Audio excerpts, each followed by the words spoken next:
Bonjour, une petite vidéo commentée sur la synthèse des protéines. Donc on va voir comment s'exprime un gène, depuis le gène qui est sur l'ADN jusqu'à la formation de la protéine qu'il code dans le cytoplasme. Donc ici nous avons un gène en bleu constitué d'ADN. Nous allons zoomer dessus. On reconnaît la double hélice constituée de 2 brins, chaque brin étant une succession de nucléotides, et chaque brin étant complémentaire du brin opposé. L'ARN polymérase va donc débuter la transcription en ouvrant la molécule d'ADN et en insérant chaque nucléotide complémentaire au brin qu'on appelle le brin transcrit. Ce brin étant donc le brin non transcrit, on va l'appeler aussi brin codant puisqu'il va être similaire au brin d'ARN, avec bien sûr U à la place de T. Et le brin transcrit, le brin d'ADN transcrit, est donc lui complémentaire de l'ARN formé. Donc l'ARN polymérase met aussi bout à bout chaque nucléotide qu'elle place. Les ARN polymérases, puisqu'ici il n'y en a qu'une de représentée, mais elles fonctionnent les unes à la suite des autres. Les ARN polymérases vont donc former un brin d'ARN qui est donc la copie d'un gène à exprimer dans la cellule.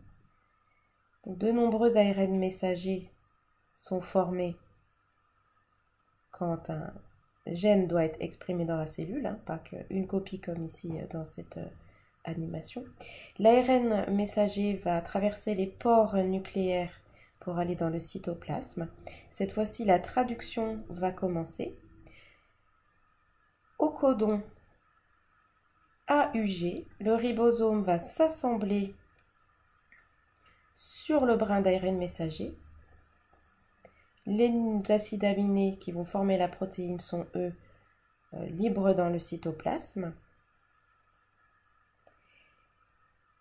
Le premier codon étant toujours AUG, selon le code génétique, c'est une méthionine qui va être placée.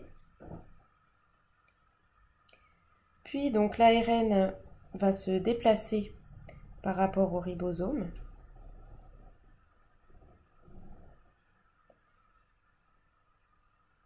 Et l'élongation va pouvoir commencer, c'est-à-dire que pour chaque triplet de nucléotides qu'on appelle codon, un nouvel acide aminé va être placé selon le code génétique et assemblé avec des liaisons chimiques à l'acide aminé précédent.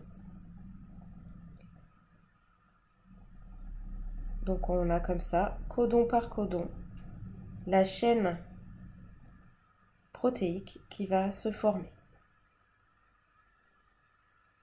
selon le code génétique.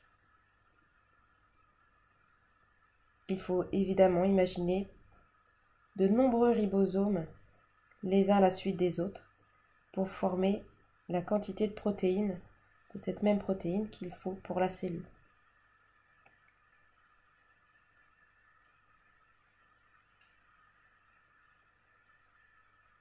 Donc l'élongation se poursuit.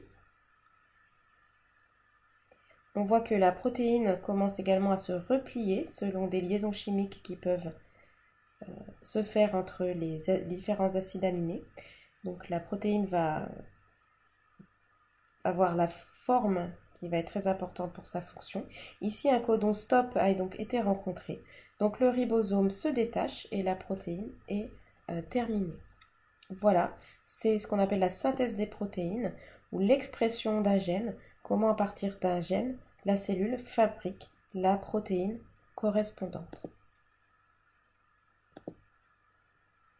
Je vous remercie pour votre attention.